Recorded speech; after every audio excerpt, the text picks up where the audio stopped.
Chemistry मास्टरचा सगळ्यांना नमस्कार. आपण आता थर्मोडायनामिक्सचा 62 नंबरचा प्रॉब्लेम बघतोय.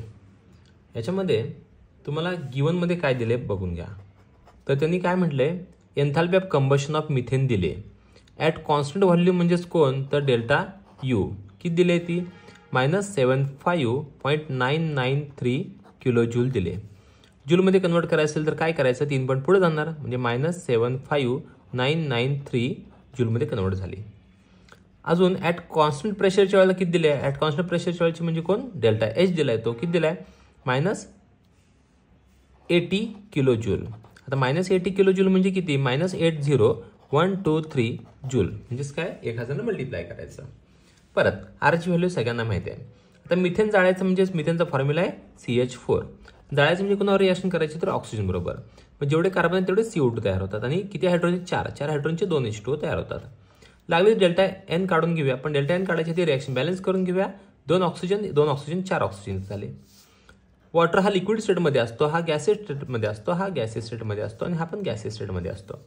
N2 - N1. N2 घेताना किती घ्यायची, तर एकच घ्यायचं, याला घ्यायचं नाही कारण हा लिक्विड स्टेटमध्ये म्हणून. हा 4 आणि हा एक 5 मायनस हा 4 नाही, सॉरी हे 4 म्हणजे 2 आणि 2 4 म्हणजे इथं 2O2 आला आणि इथं 1 - 2 घ्यायचा, सॉरी 1 - 3 येणार का, 3 2 आणि 1 हा 3, मग 1 आणि 3 गेले, वजा 2 आले. हा डेल्टा एन तुमच्याकडे किती आहे, -2 तुमचा डेल्टा एन आला.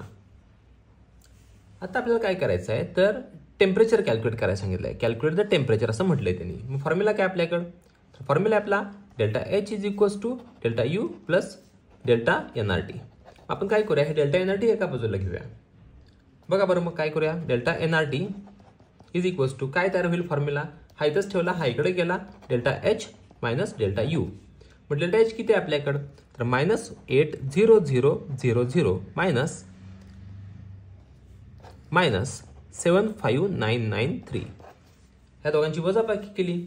आता ह्या दोघांची वजाबाकी केल्यानंतर आपल्याला जे आन्सर येईल ते किती येणार आहे बघा बरं. तर या दोघांची वजाबाकी केल्यानंतर आन्सर येतो तो म्हणजेच -4007. हा डेल्टा NRTची व्हॅल्यू आली. आता काय करायचं आपल्याला, काय काढायचं, तर टी कॅल्क्युलेट करायचं आहे ना. मग सगळ्या व्हॅल्यूज पुट करून घेऊया.